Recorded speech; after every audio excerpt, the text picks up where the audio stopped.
So let's begin. Welcome everyone to this, the first sort of public meeting of this legacy project. It's really lovely to see so many people coming, and they're still coming in. Thank you so much for coming tonight. My name's Julia Outlaw, and I'm one of the trustees of the charity. Just to say a word about that, the charity for the F Matthias Alexander Technique was set up in 1996 by a group of ex-STAT chairs. And its aim really was to create a sense of community for teachers, for pupils of the technique, and also for the public. And we've run different events, lectures with different guest speakers, a series of workshops, concerts. And this, John Hunter had this idea, with talking to others, an important idea about creating a legacy of the first generation teachers, and really trying to record some of the memories of the people who were lucky enough to work with them, and what they learned from them. And it's invaluable really for younger teachers and for others. And so this is the first public meeting. We've had a few Zooms, and the subject is Margaret Goldie. And we're lucky enough to have a really great, generous panel who volunteered to be here tonight. So there's 8 of them. They should be spotlighted on your screen. And I'll ask them to introduce themselves. Okay, well, I'll start. I'm John Hunter, and I visited a colleague's training course a couple of years ago, my generation of teacher, and we started talking about the old days and teachers that we'd worked with. And my colleague's students were listening very attentively and said, "Oh, wish we had a microphone because it's so interesting to hear about these first generation of teachers."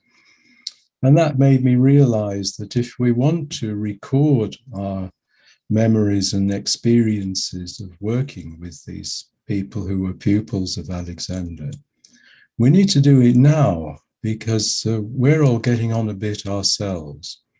And that was what prompted me to start this legacy project. I had lessons with Margaret Goldie over a period of about 12 years, I suppose. Not always that often, more often at the beginning, and then she would say, "Oh, well, you can come in 3 months or something." And it helped me a great deal to relate the teaching to my life. But I've been told not to talk too much in the introduction, so I'll pass on to somebody else. Thank you, John. Hello, I'm Gerda, and I started this, I met Margaret Goldie in 1981, in the middle of my training, and I don't think I would have qualified without her lessons whilst I was training with Mr. MacDonald. And I worked with her for about 10 years, I would say. Thanks, Gerda. Yes, Peter. Well, my name is Peter Bloch, and rather like Gerda, it sounds like about the same time. I think from about 1981 for about 10 years. I had a lot of lessons from Margaret Goldie, particularly before I started training. I went once a week for probably a year, and then smaller numbers of lessons at other times. So there were a lot of them in the end.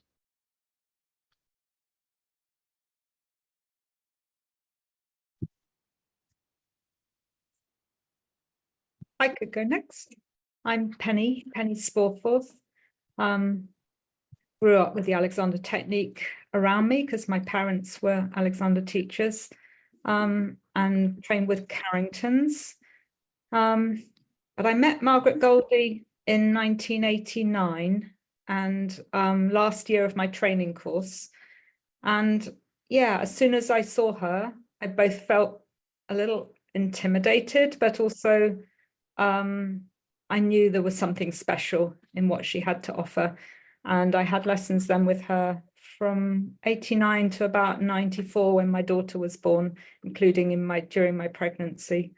Yeah, and she definitely had a big impact on my teaching. Thank you. Yeah.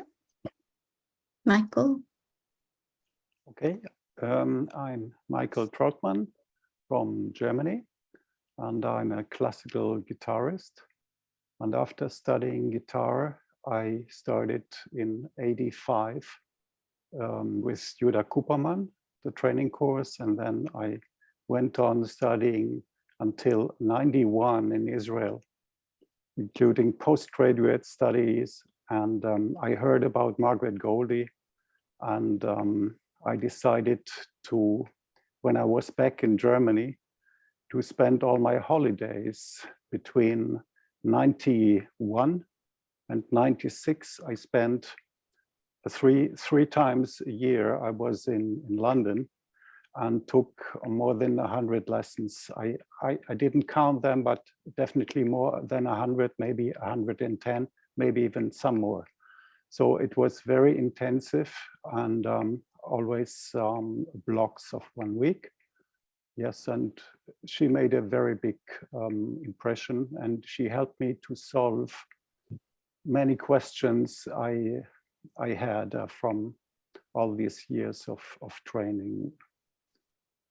Thank you, Michael. And Michael?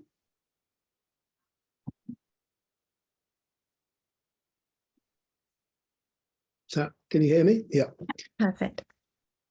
I'm Mike Masterman, and I had 7 lessons in 1990s. I can't remember exactly when, but I did write them up, and I think, as far as I know, the first lot has been just published in Stat News.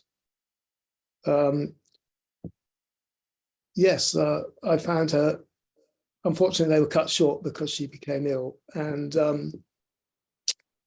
but yes, I found them very helpful. Thank you. Dalia? Yeah. So I am from Israel, and I've been in all the teachers you mentioned before.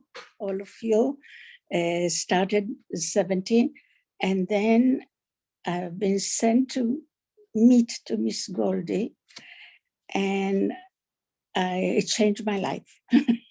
I started to take lessons from her for about a few months. I came to England for 1 week or 2, and then after 2 years of that, I decided to move to England with my 2 daughters and have a whole year with Miss Goldie to train me to be a teacher, because I was not happy to be a teacher the way I was taught before. And then after, it was 85 to 86, and then until she died, I went about 3 or 4 times a year for about a week or a few days until she had the last lesson when she felt, when I was there. This is another story if you would like to hear about it, but that's it. Thank you, Dalia. Thank you. And Louise? Yeah.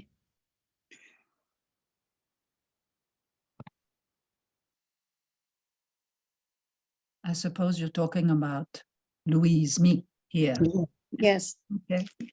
I'm from Quebec, Canada, and I had lesson with Margaret Goldie from the second year of my training in 1990 until, I don't remember the year of her death, but until then. And what I Margaret Goldie was a very, very important teacher for me. She tried to teach me how to stop. Considering that my very active, neurotic thinking self was always there, you know.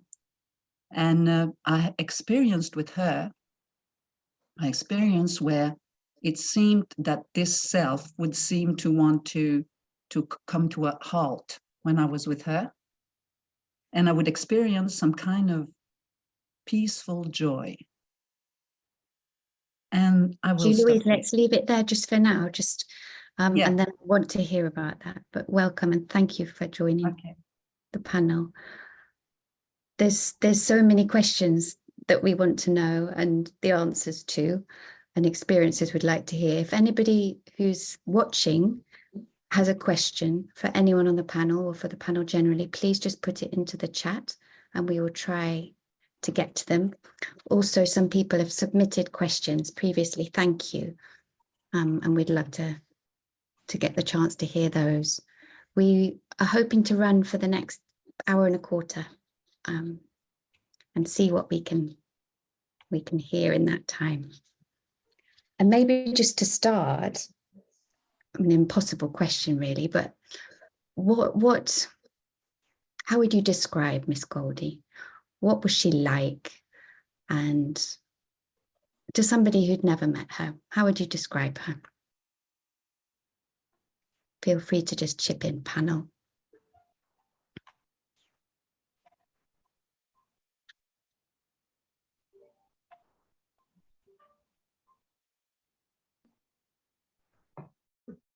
Very hard to describe the way she looked. For me, it's like some out of this world. In what way?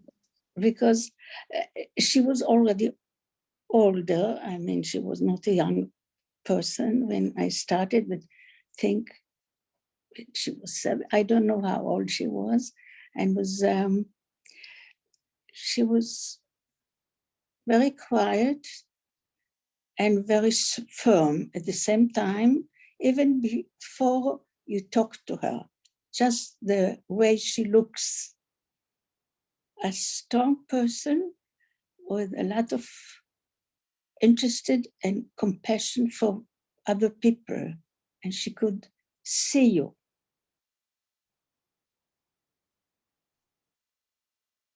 Others agree? Sorry, I didn't hear. Just hearing from others? I think the thing that stands out for me, and other people will say many other things that I could say too, but the thing that stands out to me, and even today when I imagine my lessons with her or hear some of the words that she used, her voice had a kind of ethereal quality to them. I almost can't say the directions that she gave without thinking them in her voice. That had such a powerful impact to me in something about, otherworldly or ethereal. It's hard to pinpoint words, but they had a stronger impact on me than almost any other teacher, her voice, I think. Yes, I agree, Penny. As you were speaking, I was remembering that she had a quiet presence and authority, really. You knew you were in the presence of someone who knew what she was talking about, knew what she wanted to convey to you. And she did have this way of, as one of my colleagues once put it, dropping words into your ear in such a way they seem to go very deep into your brain. Yeah, for me, her what stands out is her 100% attention to when she was listening to you. And she was totally not self-serving. She was there for you. And according to what she observed and noticed, she would start working and give you hints. I was going to say something about outward appearance, because when I first had lessons with her doing the arithmetic, looking at this, she was already over 80, and I was in my early 20s, and she was a little old lady, and she looked her age, but she looked well, and she looked vibrant. She didn't look younger than she was. She was a little bit hunched over. I understand she had sort of back problems from childhood, and the most striking thing was her straw hat, which she always wore while giving a lesson, which had feathers in it. And her clothes were like something, probably, I don't know, perhaps out of the 1940s, which made her look older still. She was very old-fashioned, and not just in her appearance, but in her manners, in her way of speaking. And we'll probably get onto this later about a manner of teaching, which is a bit more controversial because she could be quite harsh. But even that was kind of old school. She was like something from a different era. That was my experience. Yes, already a picture of somebody quite unique and special in the attention, the presence, even appearance. What would you say was at the core of Miss Goldie's teaching? What have you taken from it? And Penny's also already said she still hears her voice, but what would you say she was trying to teach you, and what do you value about that? I think I could just jump straight in and say her core message for me was come to quiet. It was, if I could sum everything up that she taught me, it was come to quiet. And that she used those words very often and very regularly, at least with me, I'm guessing with many people. And it dispelled. I was on my last year of my training course, and there were myriad directions we were being given, even to the extent of direct between your little toe and your heel. And she dispelled, she kind of like settled all of that into just a simple quietness, which wasn't like myriad directions giving. There were small, clear directions, just simple, and it settled all the confusion in my mind. That's, I think, the core of what I got from her. Mike. Yeah, I was going to say the clarity of her teaching came across, and the conviction behind it. And also the other thing, apart from coming to quiet, was the brain work, the importance of brain work, which seemed to be fundamentally what she was trying to get across. And she had no truck with all the anatomy and all the rest of and the directions and all that sort of thing. It was come to quiet and brain work and doing it for yourself. I know lots of people are interested in this, Mike, and others on the panel, brain work. What do we really mean? We talked about brain thought messages that Goldie used to talk about, and that maybe she placed less emphasis on the hands-on work, more on the brain work. What are these brain thought messages? There was no either or with that. I mean, when I had lessons with her, her hands were on me from start to finish. This was not an either or, as some people have suggested. She worked with her hands, but she was asking me as a student to use my brain. And the expression she used with me was that it all happens at brain thought level. She still spoke in that sort of way. And I think it took me about 20 years to understand that. But that is the one thing that I think of a lot now. And she once said to me, young man, nearly always when she spoke to me, it started off with young man. And that if it starts from below the top of your ear, it's not the Alexander technique. All sorts of things may happen below the top of your ear, but the Alexander technique is about what you think. And as I said, it took me a very long time really clearly to understand that. But of course, it is. Of course. Yes, brain work. She liked to say sometimes with a bit of grandeur, she would stand back and say, as if delivering a speech to 1,000 people, she would say, and the brain work more dynamic than ever. An expression she liked very much. Brain thought messages, for me, was just her way of saying directions or orders. And brain work was broader. It was the directions, it was the attention, the quality of awareness, and also making decisions. She was very strong on making decisions. What are your intentions? You only do what you decide to do. And was that a large part of her teaching, John? Yes, very much so. Teaching seemed to go through phases. In the early lessons, she didn't move me very much. She kept me in the chair quite still, waiting, I think, for me to really stop, not physically just to be still, but to really stop, to stop all the unnecessary nervous activity, unnecessary muscular tension, unnecessary thoughts. And when you were quiet, she might move you a little bit, and then you might notice that all that unnecessary activity started up again. So you had to work through being quiet. Michael.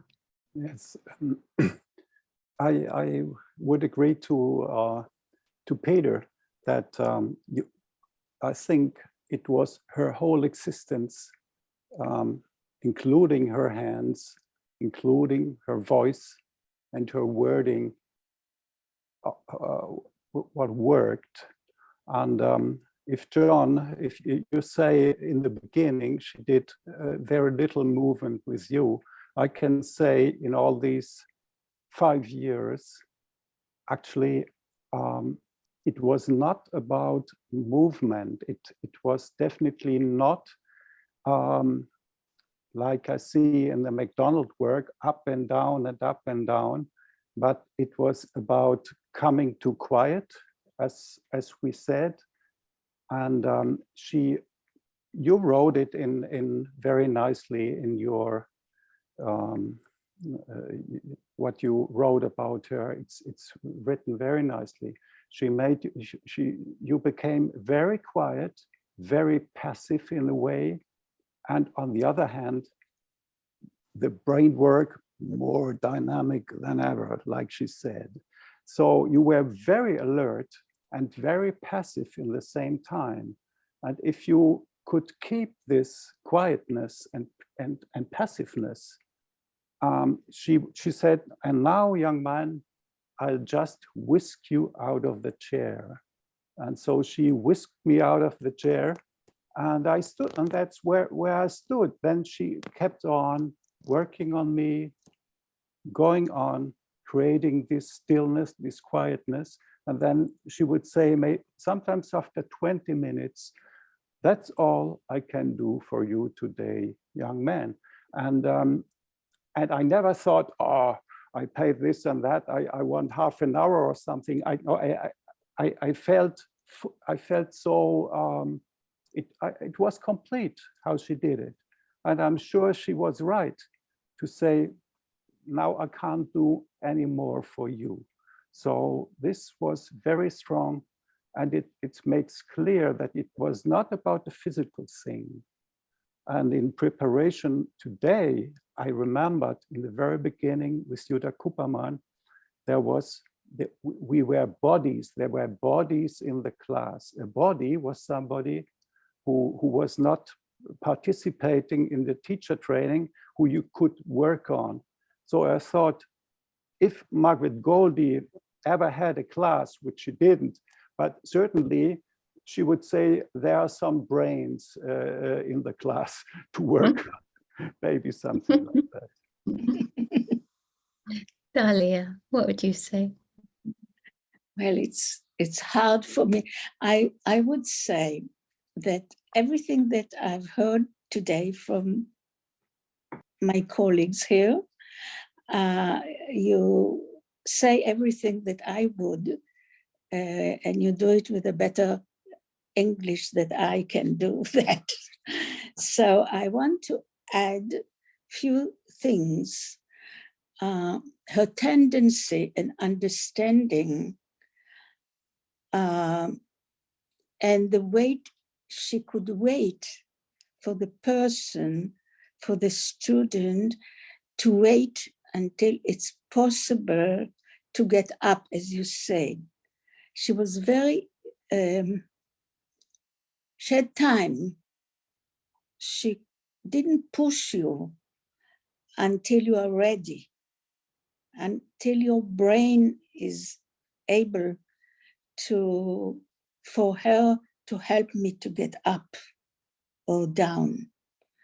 And sometimes it's, if you are not connected, you spoke about the brain, but she also said always to connect the brain through the whole body, and then you become a whole.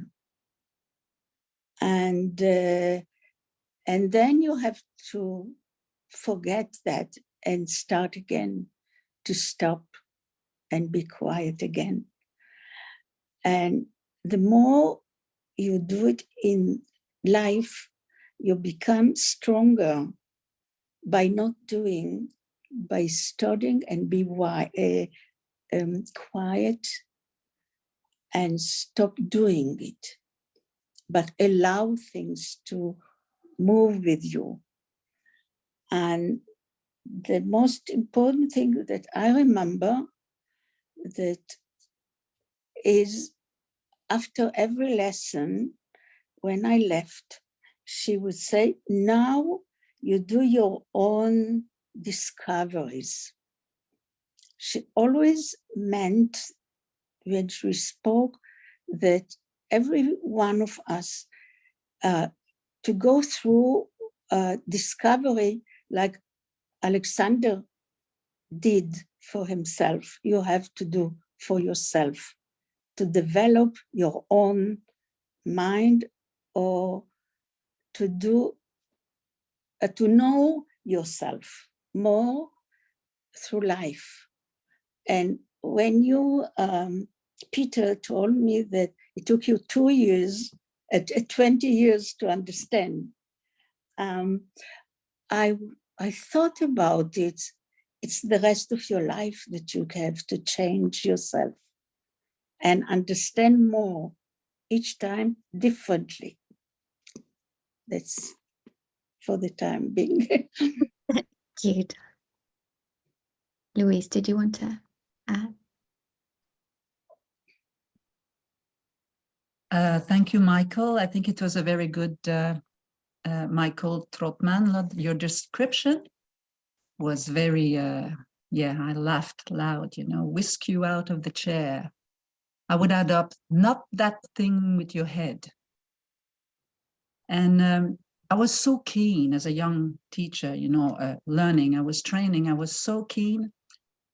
And all you've described about, you know, very little touching on the chair, very little movement for the time of the lesson. And I remember once I was supposed to have reached a state of quietness. And when she said, I will whisk you out of this chair, my arms came forward and in, my knees went in, my head went back, but gross. It was, I was so ashamed. I was so ashamed then because, you know, I was a student teacher and but it was so exaggerated. I saw it all. And then after that, I kind of looked at her and she didn't make a fuss about it. She thought it was correct. It was okay. And she just kind of, we continued the lesson, and that was it. Can I comment on that? Because this was actually in my very first lesson when I came to see her. I had exactly the same experience, and it was very interesting because she worked on me, and as you described it, I did exactly the same thing, and then I tried. I was about to say, but I felt I cannot do it, yeah. And in this moment, I remembered all my reading. I mean, all the what's said. You feel something, and you think you should do this and that because you feel wrong. So I didn't say it, and because I understood what it was, and this was a very important moment for me, a very important moment, because I understood that it's exactly what the work is about: to stick to a decision and to resist the urge to react on something. I had the assumption maybe I didn't know in this moment if she's in charge, actually, because she was 86 years old. She was very fragile. And I thought, oh, if I'm going to fall on her and things like that. So it was, I was embarrassed afterwards because I did already 6 years of studying when it happened to me. So, yeah. I would just add up, if I may, a moment. It's about, for me, it's just very important, this experience and all that, because I was so scared of doing things wrong. I was so keen of doing things right and well. And it's like, and one thing the teachers normally with who I was to what I call give me flowers, good, and all that. So I felt right. I felt approved of and all that. But with Goldie, that was not like this. There was no flowers. There was no violence or nothing like this. But it really taught me something very, very profound to that effect. Thank you. It seems when you were speaking, Michael, I was reminded of a similar experience that I felt. Now I can connect what I'm studying with what's in the books, because often in the training courses, I mean, I loved them. They were wonderful experiences, but I couldn't necessarily connect it with some of the things Alexander was writing. And then with Margaret Goldie, I began to see, yes, that's what Alexander's asking us. And of course, I couldn't correspond to it, but I knew then more what I was working towards. And sometimes the door would open. I was going to say one thing about your experience, Louise, because I had that experience many times, is that when she came to move me, things would fall apart quite dramatically. Although she wasn't always quiet about it. Sometimes there would be like a sort of or something like that, a sound of a God with whatever I was doing.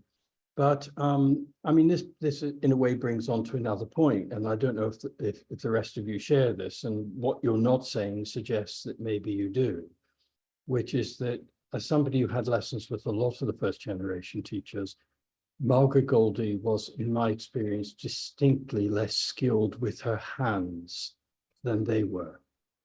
So, for example, if Walter Carrington was taking you out of the chair, it was almost an impossibility that things could go that wrong. I mean, or Pat McDonald, they completely had you. You went the way that they intended. Which was fantastic. But Margaret Goldie didn't have skills like that. She couldn't. So in a way, it was advantageous as well, because it was over to you. And if you went wrong when the critical moment came, then it went wrong, because she didn't have the sort of hands-on skills that she could make sure it went right if you were going to go wrong. That's my experience. I don't know if the rest of you share that. I don't know. I don't think we discussed that. If I understood you, I think this was her most important thing, that she didn't hold you to make you feel secure. I think that's what you meant. And it's because she waited for you that your brain will take you up or down. And she only just touched to give directions a little bit. And this is the way how you can do for yourself, and you don't need others to help you for that. I think that's what I would say about you. She is not holding you, and you can go wrong. There is nothing. When she felt for me that she did something that I wasn't right or something, she used to say, "I'm sorry, I'm not complaining." Always, when she touched something that was not, this is the way she was, to let you develop yourself. There was, Peter, this moment in the first training course when Alexander came into the class, and he said, talking about his private lessons, "Now I can give it to them whether they want it or not." And I think quite a few of those first generation teachers thought, yeah, we want to be able to do that, and they did manage to. Exactly so. And some of the others, certainly Erica Whitaker was one, thought, well, what's the point of that? Because really they need to be helped to find it for themselves. So I don't know whether Goldie could or couldn't, but for me, it was never an issue. If I wanted that, I could go to Patrick or Marjorie or someone else. But I really valued that I was being persuaded and helped to find my way there through this process of thinking, merely thinking and not reacting. And then suddenly you might find yourself moving in and out of the chair, and but in a quite new way, not with very strong help of directed hands. I would like to say something about, to me, the quality of a touch seemed to do something. I don't think it was really penetrating like other teacher might have been able to give to you. And she was, but one thing, like I said at the beginning, I said like she would have just these little touch moving me forward, a little bit backward, a little bit forward, a little bit backward. And then there would be this kind of, I don't know, like everything becomes whole, and I was not thinking of something else. There was not a separation between like I said, my neurotic thinking, and it's and that was just what I experienced with her. And once I remember she worked most of the time on the chair, and one day she says, "I think we'll have a lying down turn." I was so excited. I'd never had any lying down turn with her. So I kind of ran to the table almost, she said, "What are you doing?" She says, "The way to is as part of the lesson as lying down on the table." And I remember in training courses, like very often, like we end up, all those bodies lying down on the table. And anyway, she taught me something very important of what I had become to understand in my training course. Another thing I would like to add is that she said once when I came at the beginning with my in my second year's training. And she says, I wonder what you're doing in those training courses. I don't know if any of you have heard that from her. No? It Yeah, I probably, don't think so. She yeah, told she me was quite very, frankly, sorry, I was going to say, she told me quite frankly that nobody apart from Mr. Alexander, if you remember, he always referred to him as Mr. Alexander. Nobody apart from Mr. Alexander was actually qualified to run a training course. yeah. And I said to her, but it was when I was about, I finally got a place on the Carrington training course. I was very excited. When I went for my lesson, I told her this. And so I said, but I'm training with Walter, you know, surely, you know, he knows what he was doing. You know, he ran Alexander's training course in his last years and so on.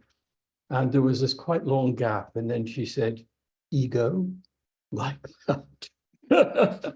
So she just didn't think, I mean, thank goodness they did run training courses. Otherwise, where would we be? But she didn't think anybody was qualified.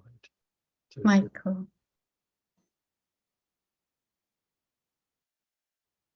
Yes, Michael, Peter, I read this now also that some people say she didn't have good hands, and I think you cannot separate her person from their hands, and their hands were perfect for what she was doing. They didn't feel. Definitely, they didn't feel quite good, I would say. She grabbed me by the throat sometimes, and that she had these old bird-like claws almost, yeah. And this was not pleasant, yeah. But the effect was extraordinary, yeah. And about what she said to you on your way to the table, I had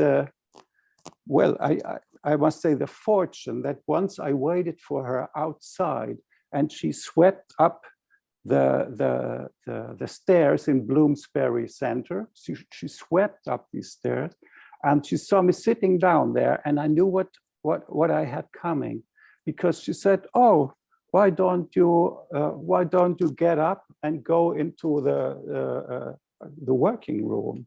And I really was afraid, because I knew I would fail. I mean, she would comment on it, yeah.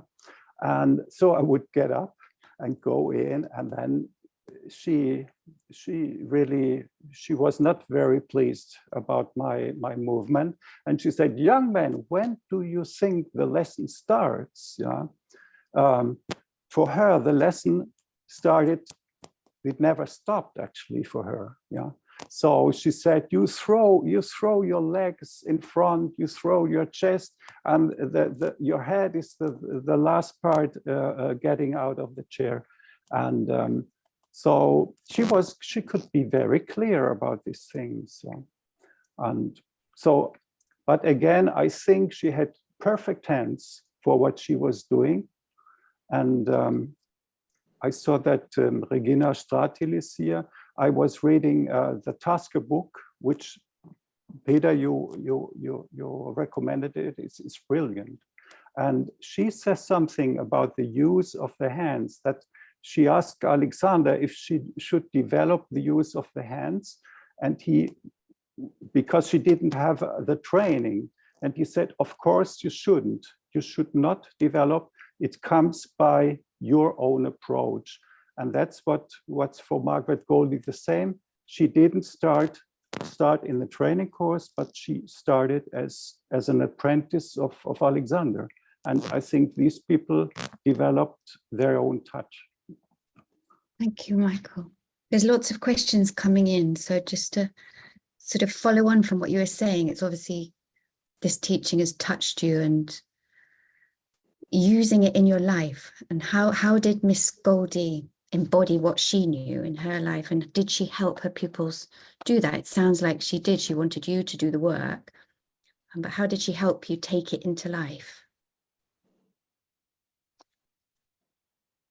Could I just follow on from Michael's, which might not perfectly match your latest question, but it's kind of a little bit connected, because I feel like she had us do the work. She didn't teach you directly, she taught you indirectly.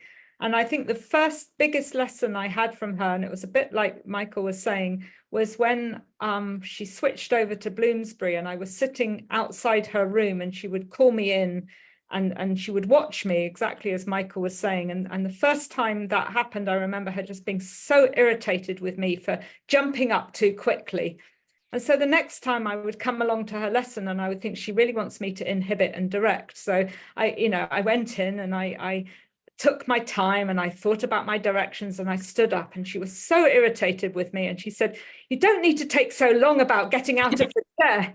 And then the next time I came along, I realized that I couldn't please her. And so I stopped trying to please her. From that moment on, she never said anything again from me. And it was like, that was like such a vital, important lesson I had, but she didn't teach it to me. She didn't tell me, stop trying to please me. I had to figure that one out myself. Was that a lesson for life? Yes, very much so. Absolutely. Of course, because when you realize that you're there trying to please your teacher rather than trying to really embody a principle, then yes, there's a big internal shift that happens. Thank you. I just wanted to add something about hands as well, because she, more than once, she said to me in a lesson that Alexander had said to her, and with other people present, complaining really about the training course students. He said, "They're all in such a hurry to use their hands. I'm waiting for the one who isn't."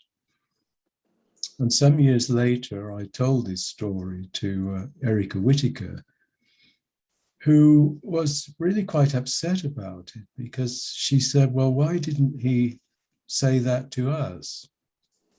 And the next time she saw Walter, she said, "Is it true that Alexander said this?" And Walter said, "Yes, he did." "And why didn't he say it to us students?" And Walter's comment was, he didn't believe in telling people what to do. Yes, Nadia. It reminds me of what Miss Goldie told me after many years of studying. I asked her something which I don't remember, but many times late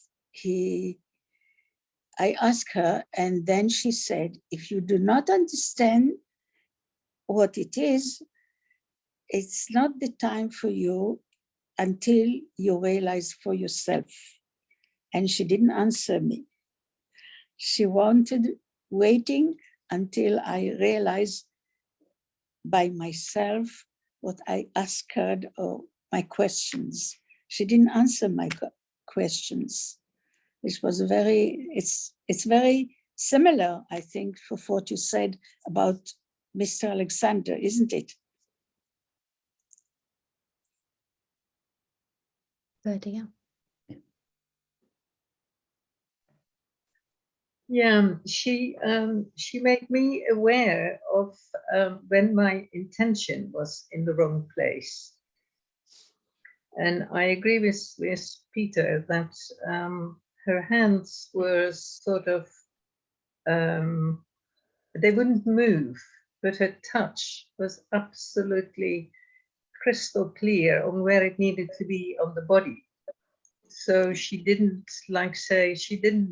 I can't remember having done a whisper da with her, but she would prod my ribs and something would happen as a result. And if I wouldn't be aware of it when I would be standing in front of the chair or I would be sitting in a certain way. And she would just look and ask me to walk around and come back and simply stand and connect and listen. And then she would start. And well, I only start to glimpse now what it means. But her words of coming back to quiet has been absolutely essential all these years and has been a lifesaver. I am absolutely clear about that. Without it, I don't know where I would be.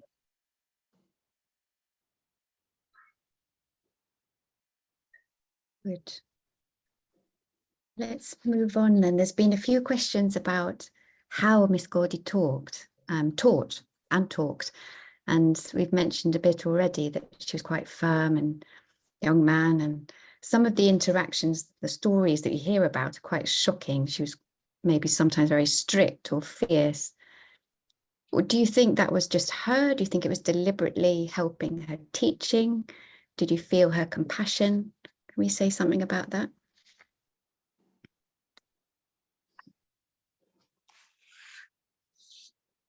Oh, yeah. I think it was her compassion and her absolute devotion to the Alexander work, because she could not let anyone do anything that was not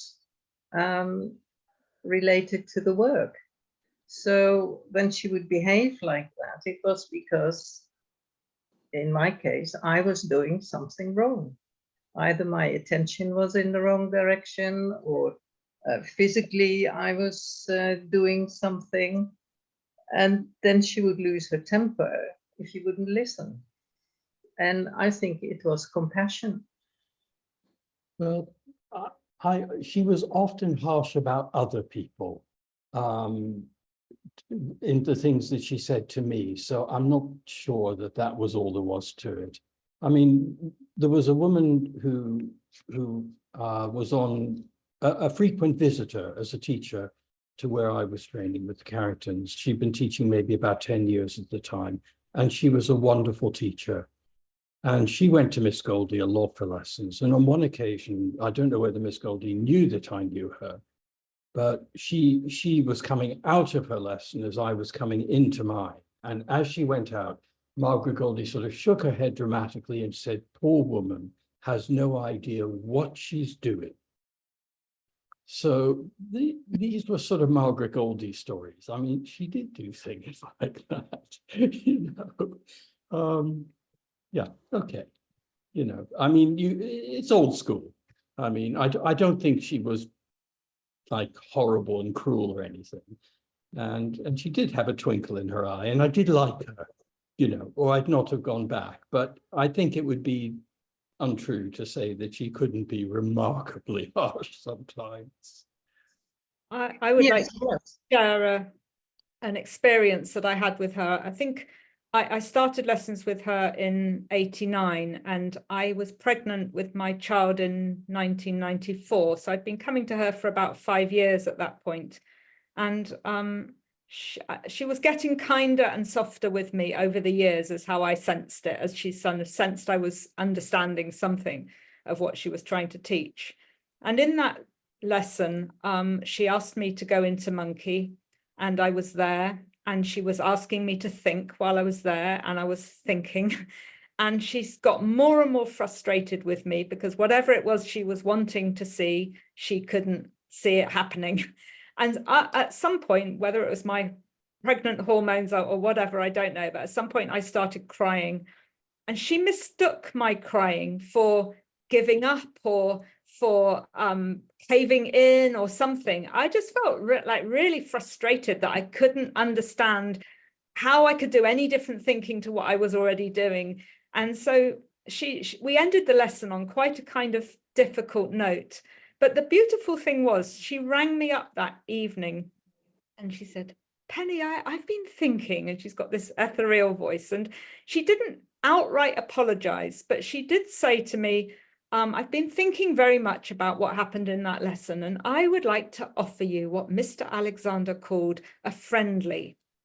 And I didn't know what that meant, but I came to understand that it meant it would be a free lesson. So she asked me to come back again and have a free lesson with her. And she was much gentler and kinder in that lesson. And then several times after that, at the end of the lesson, she would say, "No, that's a friendly, my dear." And she wouldn't take any money from me. So I think she really did also know her own reactivity in some ways too. Interesting. Yeah. This is a story about how I came to England because of the war of Iraq.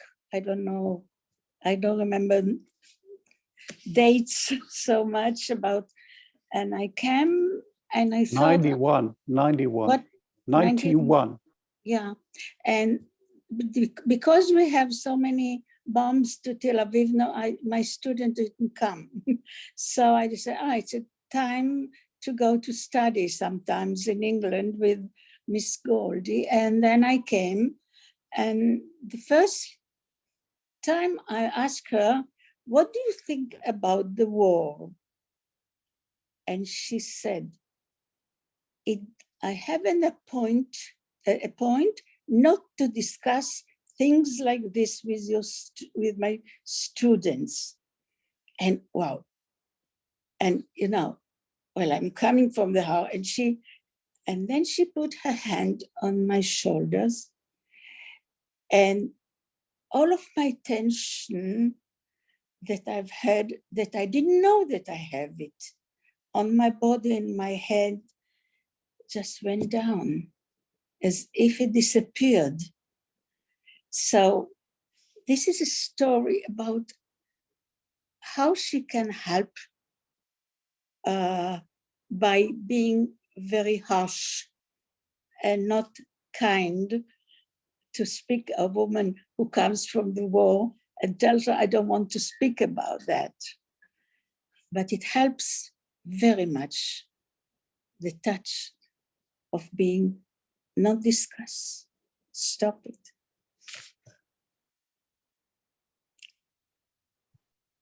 Very touching. Let's go on to another question. This is about the Alexander Technique and it being taught widely, being spread. And there was a quote from Margaret Goldie that it was never meant for everyone. It is meant for the few who wish to evolve. Yes. And do you think that's how Margaret Goldie saw her teaching? It was more of an esoteric teaching, or was it more of a humanistic teaching? Yes, unfortunately, Jamie, who asked that question, has had to leave, but hopefully he'll hear it. Recording. I wouldn't use those terms, humanistic or esoteric. She certainly said that when I heard her say it, it was in a conversation with Goldie and Erica Whittaker. And Erica was sort of prompting Goldie to talk about things because she knew it would interest me. And she asked about teachers. A lot of teachers these days are not getting enough pupils. They always seem to be looking for more work. What do you think about that, Margaret? And that was when she said, well, it was never meant for everybody. It was meant for the few who wish to evolve. And my feeling about that is that she, like Alexander, connected his teaching, his ideas, with theories of evolution. Darwinism was the zeitgeist of the epoch when Alexander was developing his ideas, and he talked about evolution in his books.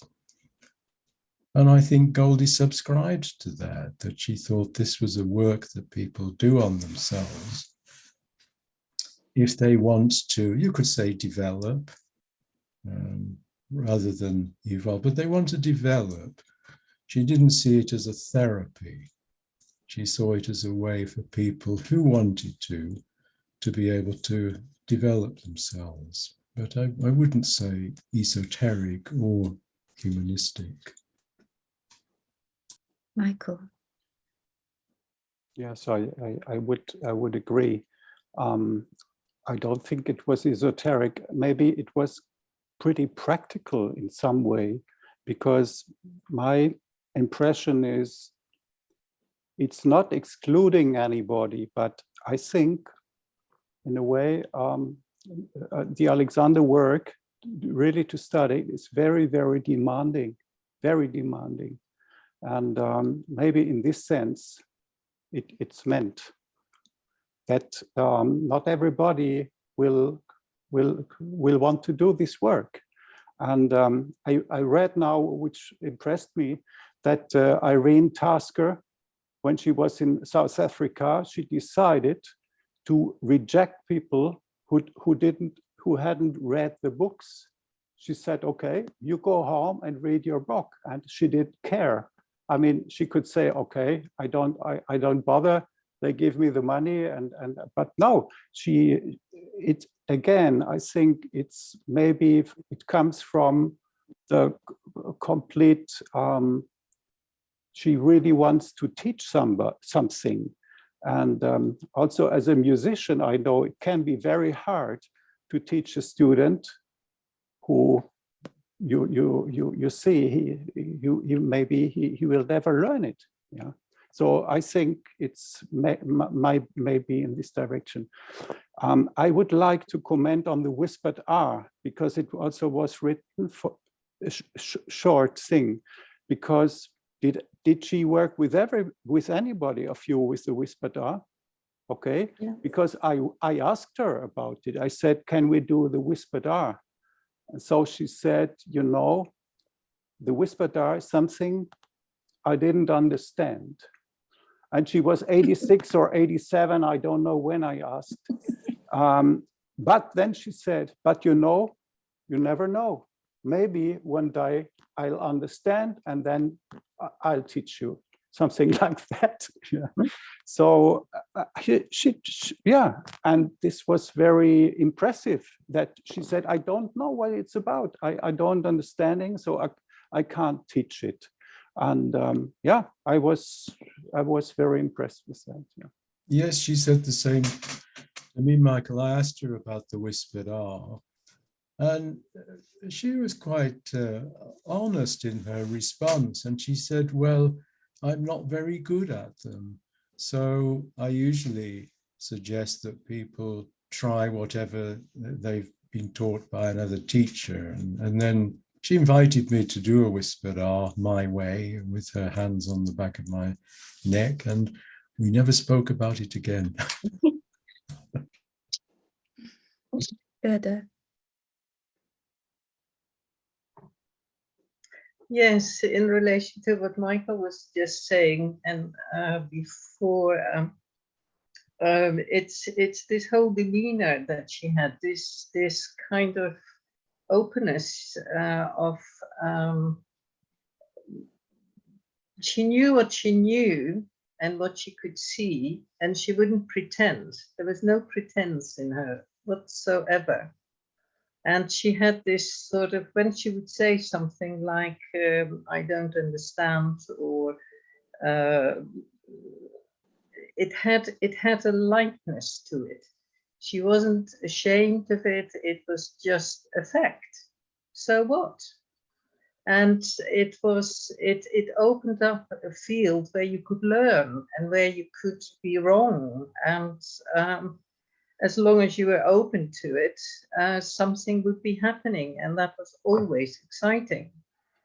And so the feather in her hat that sometimes tickled in your neck, and those kinds of eccentric things were so heartwarming and so kind of opening a humanity that you don't often come across.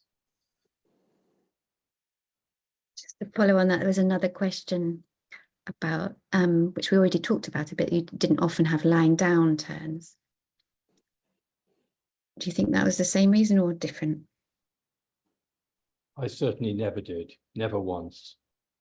But I never did with Walter either, or with Pat McDonald. Oh, I think I may have done with Pat McDonald, never mind that, but I never did with Walter. I had one lying down turn in 12 years, and it was very quiet. She didn't move around the table because the table was right up against the wall on two sides.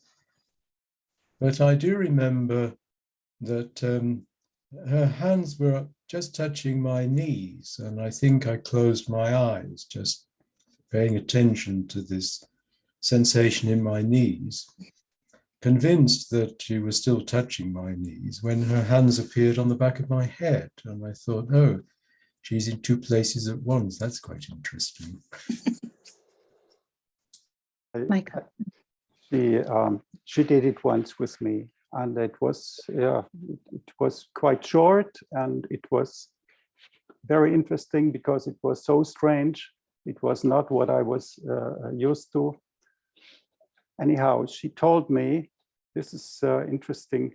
She said once to me, you know, I see these young teachers around in the center here. They seem to lie on their back half a day, and it doesn't seem to do them any good, she said. So she didn't believe in quantity. She didn't believe in quantity. Also, it's the same with taking people up and down and up and down and up and down. She believed in quality, I think, in the moment. She believed in the decisions and in the brain thought level. Dalia. It happened to me. I think she did once or twice, and this was my feeling too, that to be lying down, but give you directions as you standing like nothing else. And it's funny because all of us here mention that you don't lie once or never. And I can tell you that my daughter had some headaches, and she was 16, and she came to Miss Goldie.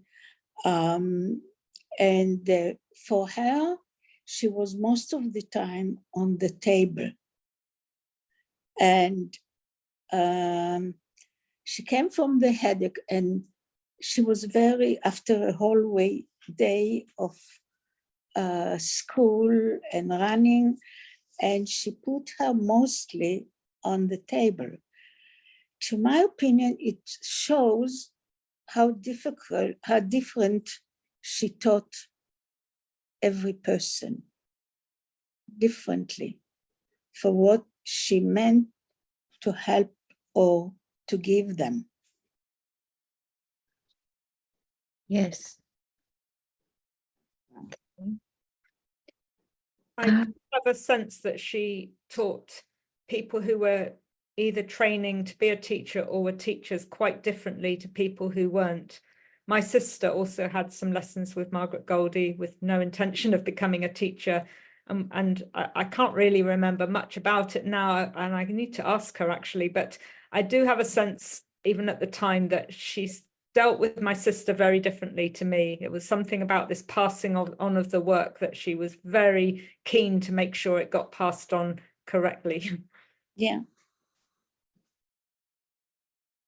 Just to follow on with that, because it's an important part of this discussion, what do you think she did want to pass on? What would she want to have passed on to younger teachers? She wanted you to work it out for yourself, really, to go through a process, rather like Alexander had. She thought that basically Alexander's ideas, that the technique as he'd taught it and practiced it, had already gone. It's already gone, she said. It's to be hoped that somebody will read the books and rediscover it. And I think that was what she expected of us. Gerda? I think she helped us to face the unknown, to not know, and to live with that insecurity and to develop the strength and the connection and the relationship to oneself, so that you can adapt and be flexible without losing the essence. Because in a way, each lesson, that was the situation you were in.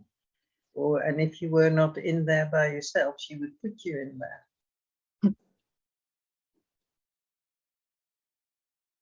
Louise? Went to visit her at the hospital, and something happened that the glass got broken by the bedside and all that. And I started, and she was covered in water. I don't remember what. And I started to run around the bed to pull the curtains and things like this. And that little person is lying in bed like this, and she tells me, she says, "There is no need to rush." And then I was holding her hands, and she was lying in bed. I was holding her hands, and I said, "Oh, your hands." She said, "The brain, my dear, the brain." So that's all I wanted to say. So, Yes.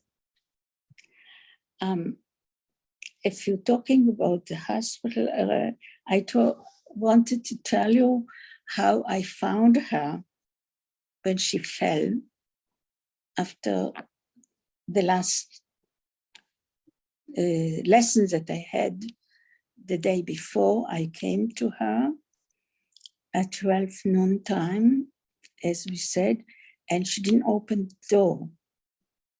And the man from the corner, she told me she didn't get out with the milk. Maybe look inside of the window. And then I saw her legs on the floor. So I the man calls the police and the ambulance, that's what you say in English too. And they don't let me go in until they took her to the ambulance, and she let me go in to say goodbye. And you wouldn't believe it, she was probably in a lot of pain, or I don't know what, if you fall for how long she was lying there. And then what she said, "You know, I'm sorry you missed your lesson. Maybe we'll arrange later to have it." And, you know, I stand, because I think it's a lesson too. As you said, don't rush, just be quiet, never mind what happened. And this came to me for a long while of my life, how she behaved and what she told me. It was very funny and strange. And I don't know if she didn't recover then. It was after she died, isn't it? Do you know about it? She didn't allow me to go. She didn't want me to come to the hospital. She didn't allow me. She was in hospital more than once, because I visited her after she'd been in hospital and was quite bruised. So I don't know on which occasion it was. I did try to visit her in hospital once, but she wouldn't see me. That's and the then same with me.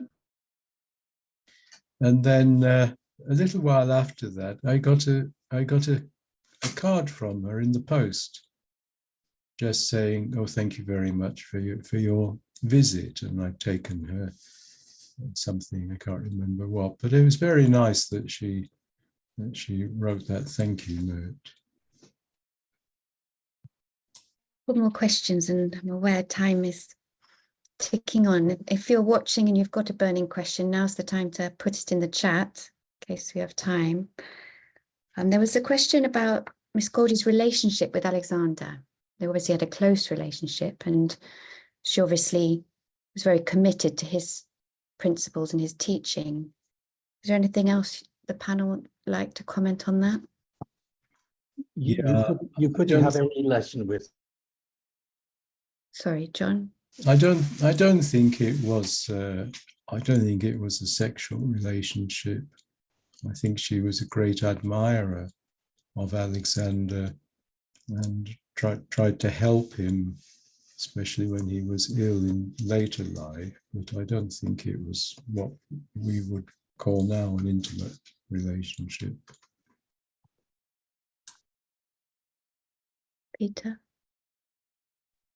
Well, yes, I was just going to say that you couldn't have a course of lessons with Margaret Goldie without emerging completely clear that she admired Alexander in just about every possible way.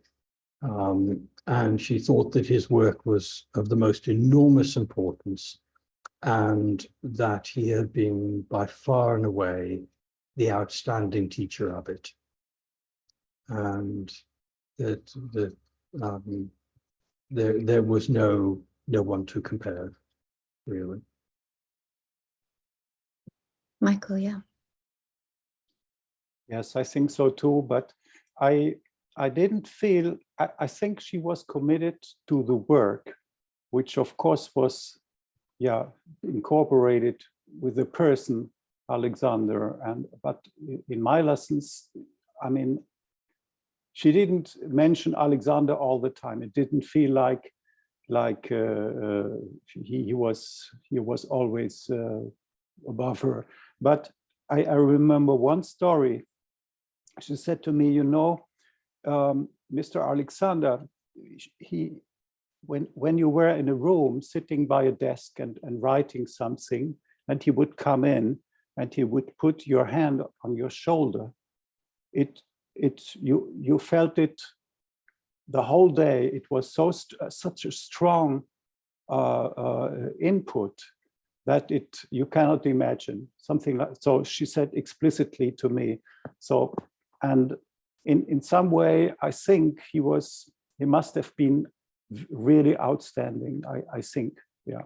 And I'm not sure, but I think there was never a teacher later who came to this level. So but I don't know. I just don't know. I didn't work with MacDonald, and so I don't know. Thank you, Michael. Pat MacDonald told me, because I asked him that question, that he thought that Alexander was the best teacher there had ever been and was much better than him. A question just came in. Did Margaret Goldie ever work with AR? What did you think of him and his teaching? Oh, yes, she did work with AR, and she told me a story about that. She said when she first started having lessons, she had a lesson with Alexander in the morning and a lesson with AR in the afternoon. And she loved her lessons with FM and hated her lessons with AR. So much so that she wrote to her father, who was paying for the lessons, and complained about this. And she said her father wrote back to her and said, Margaret, dear, I'm paying all this money so that you can deal with any situation that life puts in front of you. And this is one of them. But she said later they became great friends. And I think in her teaching, she did use a little bit of AR's approach of a sort of psychological challenge that you had to inhibit your reaction to, as well as a muscular one.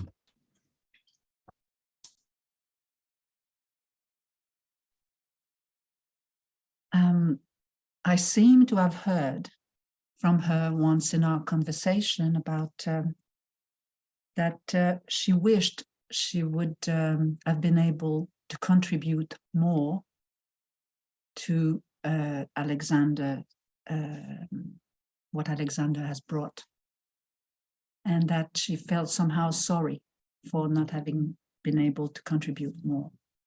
I don't know if anybody else had heard that.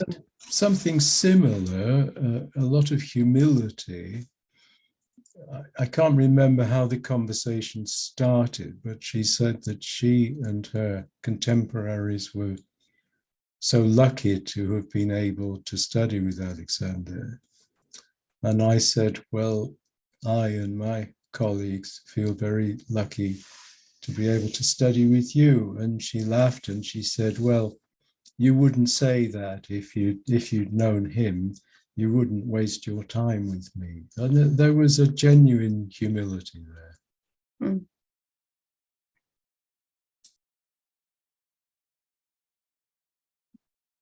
To unmute, Dahlia. Yes, we can't hear you. Now? Yep. I can hear. When I came, she said you were very lucky to come to study, but I was even luckier than you, since I had lessons from Alexander. So it's really, she admired, and she used to tell me, I don't remember all of it, but she used to say, Mr. Alexander used to say everything that she told me about him. So about his inventions, what she said. Mm-hmm. Sorry about my English. It's getting worse in the time. That's great. Michael. Yeah, I would say there. I think it was written somewhere what we think about the condition of the Alexander teaching nowadays, and I think this humility is a very, very important point. And in this sense, I think it was very important for Miss Goldie to make clear how important and how strong the work, Alexander's work was. Yeah, I remember a long time ago, I told, after reading the books, I told a German colleague who started a training course after I don't know, after 5 years of finishing. And so I said to him, you know, when I read about Alexander, he must have been a very, very good teacher. It must have been, I never saw somebody curing a stutter or things like that, what he describes in his book.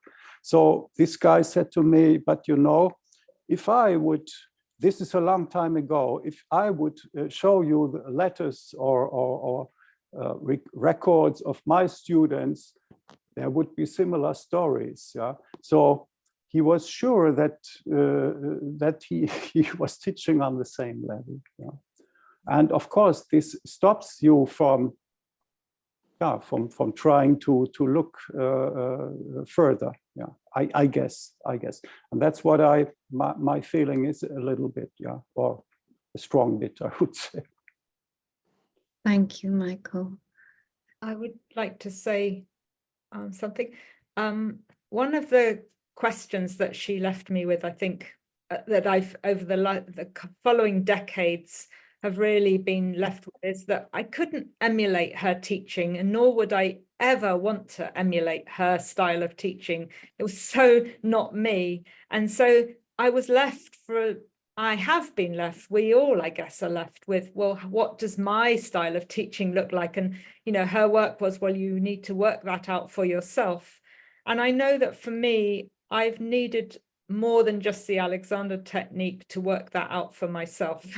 So I guess I'm just bringing that in, and that might not be the case for everybody, but the message of come to quiet has been such an important message, but there have been other ways that I've understood that. To begin with, I didn't understand it at all. It's like, and she never explained what she meant by it. It sounds like a very obvious thing, but as a young 20-something-year-old person, I was like, well, I eventually realized she meant my thoughts. That's what I understood it to be, to quieten my thoughts and let that permeate through my body. But for a long time, I saw that as as transcending our thoughts. And I've also done a lot of work on transforming my thoughts.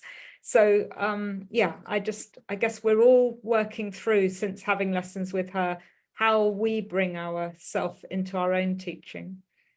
Thank you, Penny, and thank you all the panel. I wish we could carry on, but we are out of time. And it's been wonderful to bring to life, really, the legend that is Margaret Goldie.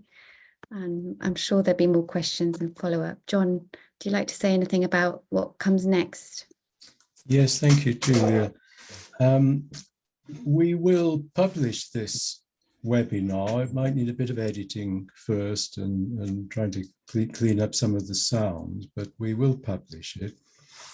I'm aware that there are people here who also had lessons with Margaret Goldie, who have said that they would like to contribute on a future occasion. So we may have another webinar if there's enough interest. I will write to everybody who's here and invite you to let us know what you want, or maybe some smaller discussions where we can interact with the participants.